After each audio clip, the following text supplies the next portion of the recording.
बच्चों अभी तक हमने जो पढ़ा वो ऑक्सीडेशन रिएक्शन, रिडक्शन रिएक्शन पढ़ा और रिडॉक्स रिएक्शंस के बारे में पढ़ा, ठीक है। तो अब जो अगला टॉपिक हम पढ़ने जा रहे हैं that is related to the, you can say related to oxidation as well, okay. वो ऑक्सीडेशन से ही जुड़ा है। और जो पहला टॉपिक है वो है हमारा कोरोजन। कोरोजन के बारे में हमें ज़्यादा मुझे बताने की ज़रूरत नहीं, आप ऑलरेडी अवेयर होंगे इस चीज़ से।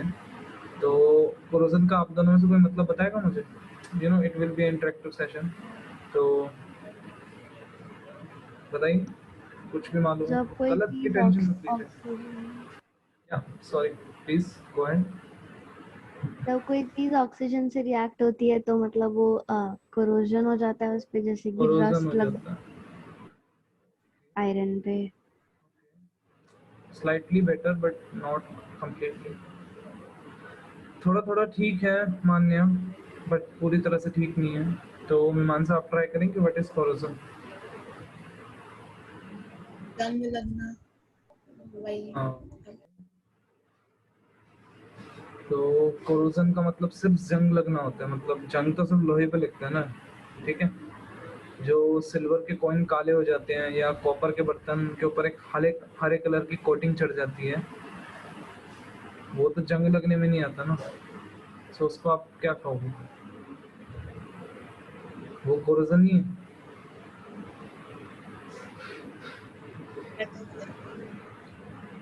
क्या कहा? मतलब वो तो है। तो देखो होता क्या है, थोड़ा थोड़ा सही पकड़ा आप दोनों ने। मैं ये नहीं कहूँगा आपका गलत था ऑब्जर्वेशन, बिल्कुल सही ऑब्जर्वेशन था। बट इसे थोड़ा सा अगर हम और करेक्ट करें तो हम क्या कह सकते हैं, कोरोजन है क्या? कोरोजन जो होता है बेसिकली सबसे पहले तो मेटल्स पे होता है, मैं आपको बता दूं, ठीक है। हर किसी चीज पे आप ये नहीं कह सकते कोरोजन हो रहा है। मेटल्स को ही कोरोड होते हैं, मेटल्स ही कोरोड होते हैं, मेटल्स पर ही कोरोजन देखने को मिलता है, पहली बात। दूसरा, जरूरी नहीं सिर्फ लोहे के ऊपर जो जंग लगता है उसे हम कोरोजन कहेंगे। जो जंग लगना है that is specific to iron only, okay. वो सिर्फ और सिर्फ लोहे के ऊपर है। सो वो एक आप कह सकते हो कोरोजन का एक एग्जांपल है, जबकि कोरोजन किसी भी मेटल के साथ हो सकता है, ठीक है। सो आपने जो बताया था मीमांसा, that is just one example कि आयरन के केस में कोरोजन होता है और आपने उसे कहा जंग लगता है, राइट।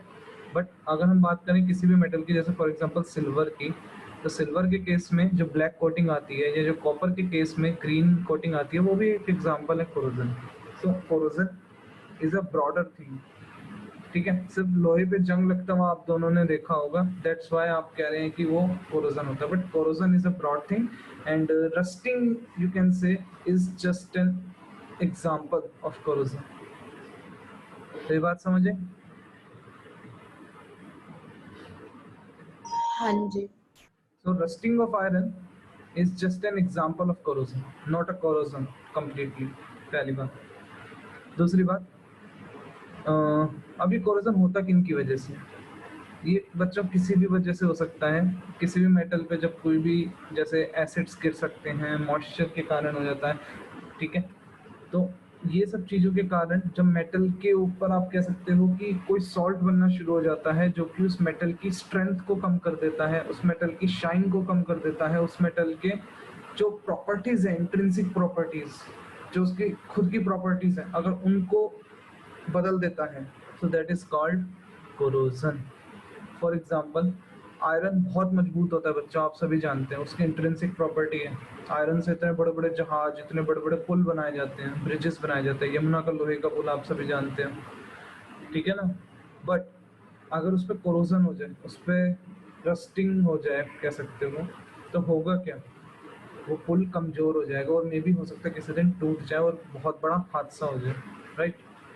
सो कोरोजन लगना एक तरह से नेगेटिव चीज है ये। इससे क्या होता है, जो मेटल्स की स्ट्रेंथ होती है ना, वो बहुत कम हो जाती है। मेटल्स आप कह सकते हो कच्चे हो जाते हैं, बिल्कुल टूट जाते हैं। आप देखोगे जो रस्ट हुआ हुआ लोहा है ना, उसे तोड़ना बड़ा आसान होता है, लेकिन अगर जो मजबूत नॉर्मल लोहा है उसे तोड़ना आसान नहीं होता, बहुत मुश्किल होता है, बहुत मजबूत होता है लोहा, ठीक है ना। सो यही सेम कहानी सिल्वर के साथ भी है। सिल्वर देखो आप कितना, आप कह सकते हो लस्ट्रस होता है, चमकदार होता है, शाइन करता है। बट अगर उसके ऊपर कोरोड हो जाए, मतलब ब्लैक कोटिंग चढ़ जाए, तो क्या होगा? सिल्वर भी हमारा डल हो जाएगा। उसके जो आप कह सकते हो सिल्वर के ज़्यादातर आपके घरों में सिक्के होते होंगे मोस्ट प्रोबेबली, तो वो काले हो जाते हैं, तो वो उतने खूबसूरत नहीं रहते जितने वो नए जब आप मार्केट से खरीद के लाते हैं तो होते हैं। Same thing with the copper के आपके पास जग होगा मोस्ट प्रोबेबली घर पर, तो वो जो जग होता है वो बड़ा सुंदर लगता है जब आप मार्केट से उसे नया लाते हो, एंड देन काफ़ी महीनों के इस्तेमाल के बाद उसके ऊपर एक ग्रीन कलर की कोटिंग चढ़ जाती है, and that is called corrosion. और उसके बाद आप कह सकते हो आपको उसकी कोटिंग को हटाना पड़ता है, साफ करना पड़ता है, ठीक है ना। तो वो भी एक तरह का कोरोजन है जिसने कॉपर की प्रॉपर्टी को बदल के रख दिया। और ये एक तरह से आप कह सकते हो इससे कोरोजन से नुकसान ही होता है, it is a negative aspect, ठीक है। इससे काफ़ी मतलब आप कह सकते हो हर साल एक इनॉर्मस अमाउंट ऑफ मनी इस्तेमाल होता है डैमेज्ड आयरन को ठीक करने में, ठीक है ना, उसे रिप्लेस करने में। तो इट्स यू कैन से नेगेटिव एस्पेक्ट। और इसकी ज़्यादा डिस्कशन आपको थर्ड चैप्टर में देखने को मिलेगी, तो मैं यहीं पर इसको स्टॉप कर रहा हूँ, ठीक है। तो ये जो कोरोजन है ये इतना सही टॉपिक है, बाकी और भी चीज़ें हैं जो मैं आपको थर्ड चैप्टर में पढ़ाऊँगा, ओके। तो ये बच्चों ध्यान रखना। अब आते हैं हम बच्चों डेंसिटी पे, लेकिन एक छोटी सी चीज़ है जो मैं चाहता हूँ कि आपको अभी पता लग जाए, वो है कोरोजन के एक स्पेसिफिक केस के बारे में, that is rusting of iron. तो बच्चों मैं आपको बताना चाहूँगा जो रस्टिंग ऑफ आयरन है, आपको क्या लगता है रस्टिंग ऑफ आयरन के लिए दो जरूरी चीज़ें क्या हैं? मतलब आयरन पे रस्ट कब लगता है, किन किन वजहों से लगता है, बता सकते हो थोड़ा सा ऐसा ऐसे? मॉइस्चर। मॉइस्चर, वेरी गुड, आपने पूरा ही कह दिया मॉइस्चर। देखो मॉइस्चर के अंदर दो चीज़ें आ गई, मैं आपको बताऊं। एक तो मैं आपको वाटर। बताऊं रस्टिंग ऑफ आयरन के लिए दो चीज़ें जरूरी हैं, that is one is you can से वाटर, पानी का होना भी बहुत ज़रूरी है, और ऑक्सीजन का होना भी बहुत ज़रूरी है। अगर इसमें से एक भी चीज़ नहीं है ना तो आयरन पे जंग नहीं लगेगा। फॉर एग्जाम्पल अगर मान लो एक ऐसा कमरा है इमेजिनरी कमरा है मान लो, जिसके अंदर पानी पानी भरा हुआ है बट ऑक्सीजन नहीं है बिल्कुल भी। इमेजिनेशन कर लो ऐसे हाइपोथेटिकल सा, जिसके अंदर पानी तो बहुत है बट ऑक्सीजन नहीं है। तो ऐसे में अगर उस जगह पे कोई पानी के अंदर अगर आप कोई लोहे का टुकड़ा डाल के रखोगे तो उस पर जंग नहीं लगेगा कभी। ध्यान रखना, कई लोगों की ये मतलब ऐसे मेंटेलिटी होती है कि वो देखते हैं कि भाई पानी के अंदर रखने से लोहे पे जंग लगता है, जबकि मैं आपको बताना चाहूँगा कि पानी के अंदर रखने से लोहे पे जंग नहीं लगता। लोहे के अंदर जंग लगता है पानी और ऑक्सीजन दोनों की वजह से। जहाँ पे दोनों चीज़ें प्रेजेंट है वहीं पे लोहा जंग खाता है, अगर एक भी चीज़ एब्सेंट है तो लोहे को फिर जंग नहीं लगेगा। आई बात समझ में? हाँ जी। दोनों चीज़ों का होना बहुत ज़रूरी है, अगर एक भी चीज़ एब्सेंट है आयरन हमारा सेफ है। बट होता क्या है ना, ऑक्सीजन हमें दिखती नहीं है तो हम उसे अननोटिस कर देते हैं, मतलब नोटिस नहीं करते। तो हम सोचते हैं कि हाँ सिर्फ पानी से जंग लग जाता है, जबकि सिर्फ पानी से जंग नहीं लगता, पानी के साथ साथ ऑक्सीजन का होना भी बहुत ज़रूरी है। बट ऑक्सीजन दिखती नहीं है हमें हर जगह, मतलब हमको दिखती कहाँ है हवा में oxygen. Oxygen is a colourless gas, that's why हम उसे अननोटिस कर देते हैं, नोटिस नहीं करते हैं। हम सोचते हैं सिर्फ पानी से लगता है जंग, जबकि दोनों चीज़ों से लगता है जंग, ठीक है। तो ये बात मैं आपको बताना चाहता था, मैंने सोचा आपको अभी पता लग जाए। But activity number 3 point something third chapter में एक एक्टिविटी है जो आपको देखने को मिलेगी। उस एक्टिविटी में बच्चा आपको पता चलेगा कि आयरन के लिए रस्टिंग के लिए दो चीज़ों का होना बहुत जरूरी है, one is oxygen, you can से air, and the second thing is water, okay. तो कोई डाउट किसी को? तो जहाज होते हैं तो उनका तो बेस तो आयरन का बना होता है, तो वो तो पानी में ही रहता है, और पानी में मतलब ऑक्सीजन भी होती है, उनको तो बड़ा नुकसान होता होगा। बिल्कुल नुकसान होता है, लेकिन एक बात बताओ, क्या लगता है आपको कैसे बचा जा सकता है कोरोजन से? आपके हिसाब से कुछ टेक्निक्स हैं आप कुछ सजेस्ट करोगे टाइटैनिक वालों को, जिससे वो अपने जहाज को जंग लगने से बचाने? कुछ हैं सजेशंस? तो मतलब घर वगैरह के आयरन है उनको बचाने के लिए तो मतलब पेंट वगैरह कर देते हैं। यस एग्जैक्टली, तो बाकी जहाज पे भी वो पेंट किया जा सकता है, राइट? यहाँ पर वो मतलब थोड़ा टेम्पररी सा और मतलब छोटा सा इलाज नहीं होगा। दूसरा एक बढ़िया इलाज है कि आयरन को कन्वर्ट कर दो स्टील में, स्टील में कभी जंग नहीं लगता, एलॉय बना दो, जानते हैं 9th क्लास में हमने पढ़ा था, एक चीज होती है एलॉय, जो हाँ मेटल्स जी। के साथ दूसरे मेटल्स को मिला दो या मेटल और एक नॉन मेटल को मिला दो तो एलॉयज बन जाते हैं। और एलॉयज की खास बात होती है कि वो मेटल्स के साथ, मेटल्स के मुकाबले बहुत अच्छी प्रॉपर्टीज होती हैं उनकी। इतनी अच्छी प्रॉपर्टीज होती है बच्चों कि मतलब उन्हें आप कह सकते हो उन्हें जंग नहीं लगता। जैसे आयरन का एक अलॉय है स्टील, अब स्टील के बर्तन आप अपने घरों में भी इस्तेमाल करते हैं, ठीक है, तो उसमें आप देखते हैं कभी जंग नहीं लगता। अगर आपके यही बर्तन लोहे के होते हैं ना, बहुत जल्दी जंग खा जाते हैं।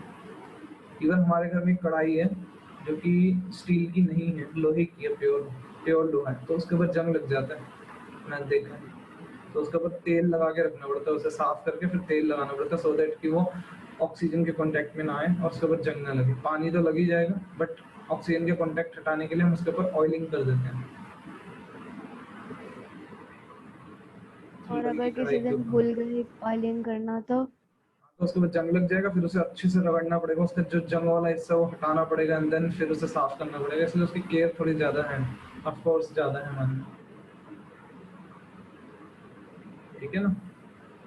तो कभी ऐसा हुआ है कि भूल गए लगाना और फिर मुझे नहीं याद ऐसे, मैंने तो नहीं देखा, मेरी मदर करती है उसकी केयर तो वो कर ही लेती होंगी आई होप।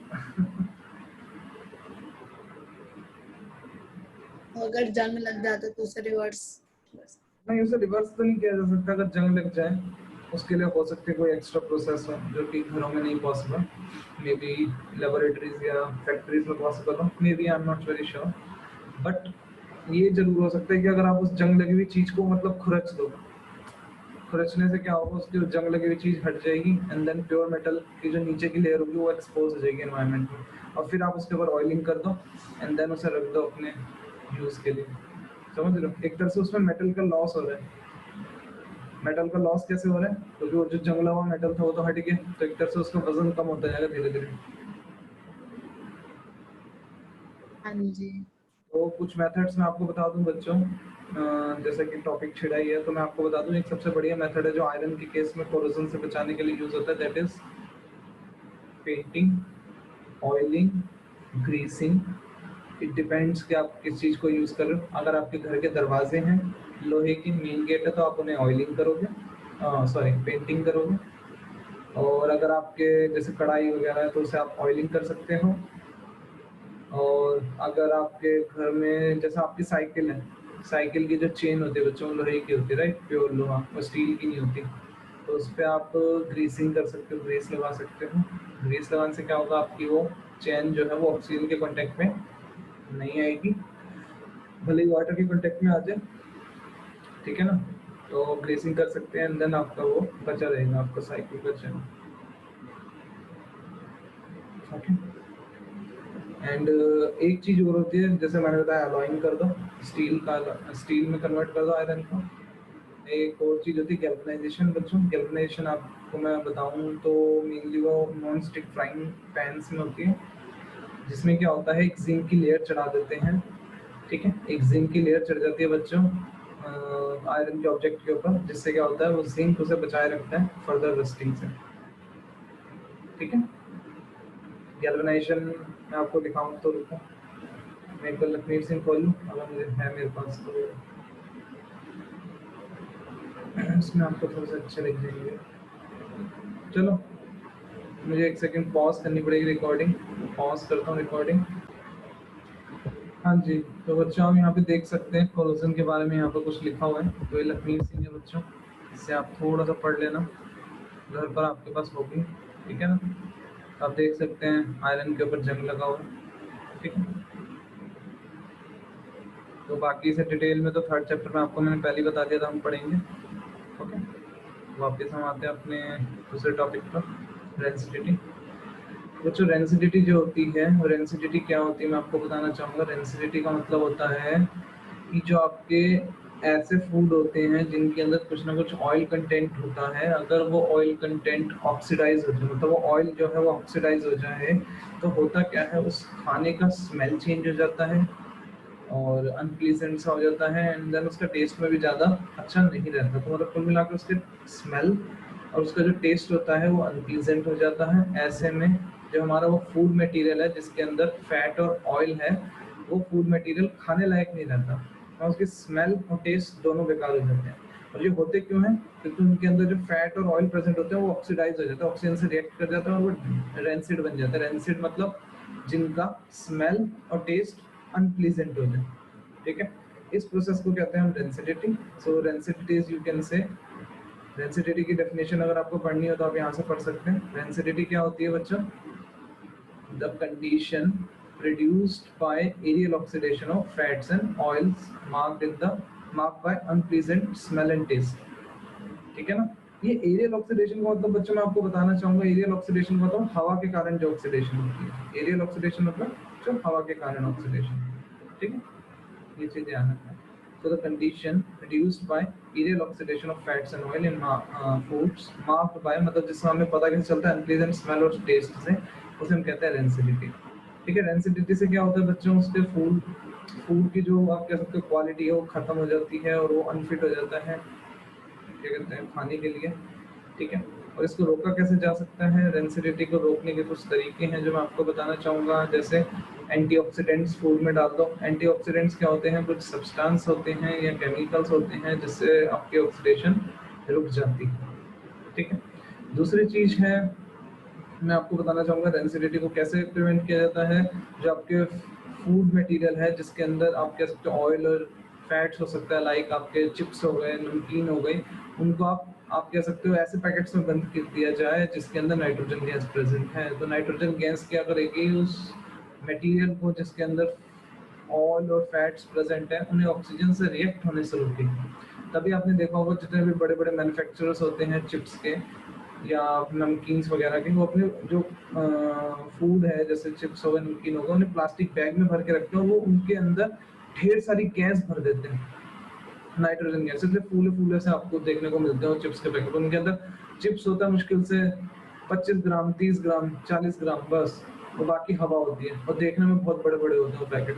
तो वो वजह ये है नाइट्रोजन गैस भरने की। उसके ना पहले बात तो नाइट्रोजन गैस भरी होती है, बात आप ध्यान रखना नाइट्रोजन गैस ही जो भरी होती है, क्योंकि बच्चों नाइट्रोजन गैस होती है एक इनर्ट गैस। इनर्ट गैस बोले तो जो किसी से रिएक्ट ना करती है ना करने देती है, तो एक तरह से चिप्स को भी प्रिवेंट करके रखती है कि वो ऑक्सीजन से रिएक्ट ना करें। तो इससे क्या होता है, हमारे जो चिप्स हैं वो एक तरह से महीनों महीनों तक फ्रेश रहते हैं जब तक उस पैकेट के अंदर नाइट्रोजन भरी हुई है।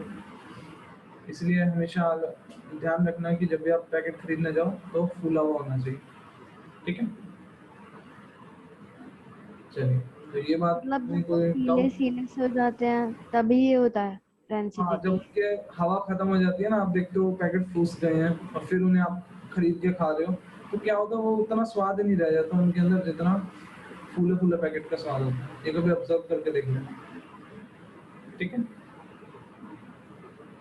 तो जो हम पैकेट्स लेते हैं उनमें नाइट्रोजन गैस ही भरी होती है। राइट, नाइट्रोजन गैस भरी होती है।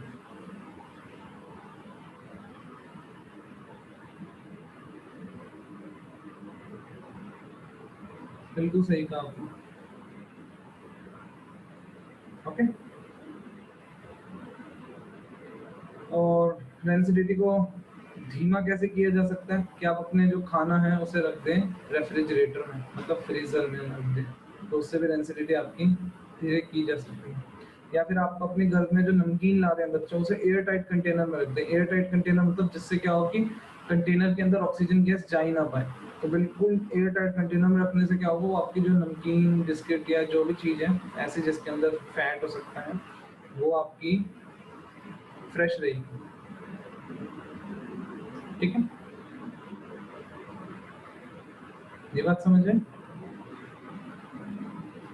हाँ। ये कुछ पॉइंट थे जो आपको समझने हैं, तो आई होप आपको ये चीज़ें क्लियर हो गई होंगी, ठीक है ना। तो इसके ध्यान ब्रेड पे रखने तो चाहिए। फंगस लगता है ना। जी, क्या कह रहे हैं? ब्रेड पे तो फंगस लगता है ना। तो हाँ, ब्रेड पे फंगस जो लगता है that is a separate case, वो अलग केस है, ठीक है। चलिए, अब हम आते हैं पहले क्वेश्चन पे बच्चों। Why does the colour of the copper sulphate solution change when an iron nail is dipped in it? Copper sulphate solution का कलर कैसा होता है इनिशियली, कोई बताएगा आप दोनों में से?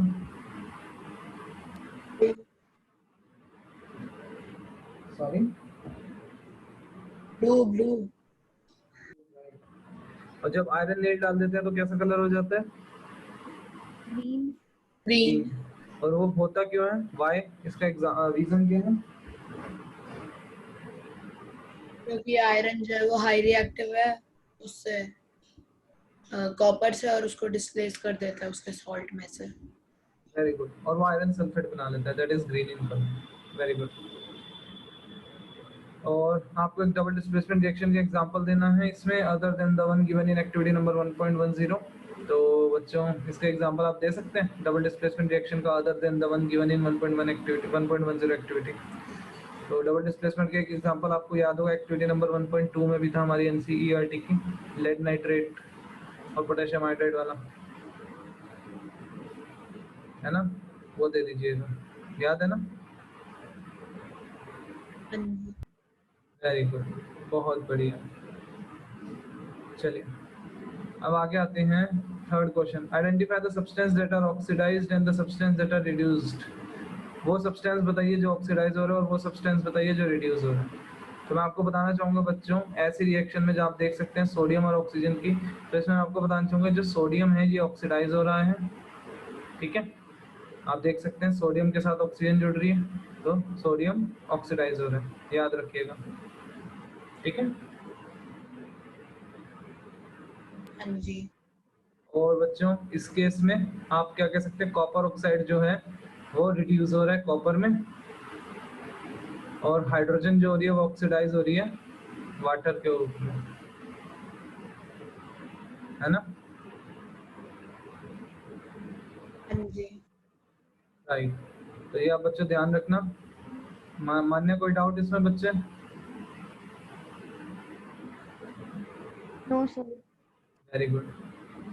तो अब आपका हो गया चैप्टर खत्म, और अब ये जितनी भी एक्सरसाइज है ना, जितने भी क्वेश्चन एक्सरसाइज के आपको करके लाने हैं अगले क्लास तक, that is will be on Saturday, तो ये सब क्वेश्चंस आपको करने, इवन अगर आपने कर चुके हो कुछ बैलेंसिंग के, तो दोबारा करना, प्रैक्टिस करने से आपकी चीज़ें बेहतर होंगी। ये सब क्वेश्चन आपको करने हैं, और 20 क्वेश्चन सब करके लाने हैं। आप चाहे तो लखमीत सिंह की हेल्प ले सकते हैं फॉर सम रीजंस, लेकिन मुझे चाहिए क्वेश्चन 20 के 20 क्वेश्चन अगली क्लास में। और क्लास शुरू होने से पहले वो दोनों को, ये 20 के 20 क्वेश्चन की फोटो खींच के पीडीएफ बना के मेरे को व्हाट्सएप ग्रुप पे भेजनी है दोनों ने। जिसने नहीं भेजी उसकी अगली क्लास होगी ही नहीं। तो आपको ये बात ध्यान रखनी है कि ये 10th क्लास है और थोड़ा सीरियसली लेना है, और कोई भी अगर मुझे नहीं भेजेगा एक भी पीडीएफ, ठीक है, तो उसकी अगली क्लास नहीं होगी। ये बात आप अपने दिमाग में बिठा लीजिए। तो इसकी फ़ोटो खींच के मुझे भेज दीजिएगा पीडीएफ बना के, और जो क्वेश्चन नहीं है उस पर आप चाहें तो डाउट लिख के भेज सकते हैं, और डाउट क्या है वो भी लिख के भेजना। मतलब ऐसा नहीं कि मुझे सिर्फ डाउट है, ये मन नहीं किया करने का तो डाउट लिख के भेज दिया। उसमें डाउट क्या आ रहा है, क्या चीज़ नहीं समझ आई, वो उस क्वेश्चन की जगह पे आपको मुझे लिख के भेजनी है, क्वेश्चन के आंसर की जगह पे, कि भैया मुझे इस क्वेश्चन में ये डाउट आया था, इस वजह से मैं क्वेश्चन नहीं कर पाई। तो डाउट क्या है जिसकी वजह से आप वो क्वेश्चन नहीं कर पाए, वो उस पीडीएफ में मेंशन होना चाहिए। ओके, ठीक है। Got it? मान्य? ठीक है। हाँ, तो कुल मिला के 20 के 20 एंट्री मुझे चाहिए उस क्वेश्चन आंसर शीट में जो आप भेजने वाले हो, चाहे भले ही उसमें डाउट हो कोई कोई क्वेश्चन, लेकिन उसका डाउट क्या है वो भी लिख के भेजना, सो दैट कि मैं आपको डाउट समझा सकूं। तो ये मुझे फ्राइडे तक भेज देना, फ्राइडे रात तक। आज संडे है, फ्राइडे रात 5 दिन है, तो आप मुझे भेज देना 5 दिनों में। सैटरडे को फिर आपकी जब क्लास होगी तो आपके डाउट डिस्कस होंगे, और मैं देखूंगा सबके आंसर, मुझे भी थोड़ा टाइम चाहिए ना चेक करने के लिए, तो मैं सैटरडे की सुबह देखूंगा, चेक करूंगा, इसलिए मैं कह रहा हूँ फ्राइडे नाइट तक मुझे भेज देना, ताकि मैं सैटरडे सुबह से लेकर दोपहर तक चेक कर सकूँ आपके आंसर, और कुछ गलत लगेगा मुझे तो मैं आपके साथ डिस्कस करूँगा क्लास में, ठीक? तो आज के मुझे लिए, एक डाउट है। हाँ डाउट पूछो, बोलो। जब आयरन में कोरोजन होता है और इतने ज्यादा पैसे खर्च हो जाते हैं उसको रिपेयर करने में, तो हम आयरन यूज ही क्यों कर रहे हैं? आयरन के अलावा आप क्या यूज करोगे? आयरन जैसी मजबूती औरों में नहीं है ना, समझ रहे हो? आयरन जैसी जो मजबूती है ना वो और किसी एलिमेंट में नहीं है। और आयरन चीप भी बहुत है, सस्ता भी बहुत है, समझ रहे हो? हम्म। That's why we have to use iron.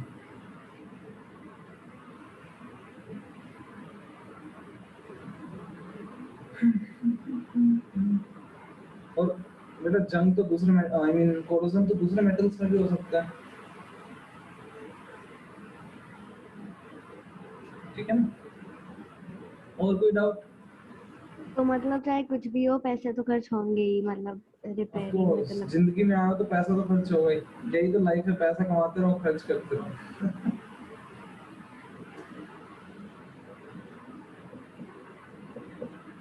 ठीक है ना? इसलिए तो कहता हूँ मैं पढ़ लिख जाओ तो क्या बड़े बड़े अफसर बन जाओगे कल को, तो कोई टेंशन नहीं होगी, अपना पैसा आती रहेगी, अच्छी अच्छी मोटी मोटी सैलरी आती रहेगी, and you do not have to worry about your finance.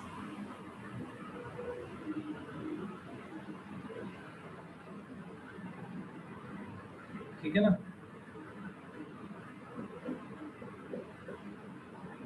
हाँ जी। चलो, तो आज के लिए इतना ही रखते हैं। Thank you, bye bye, take care.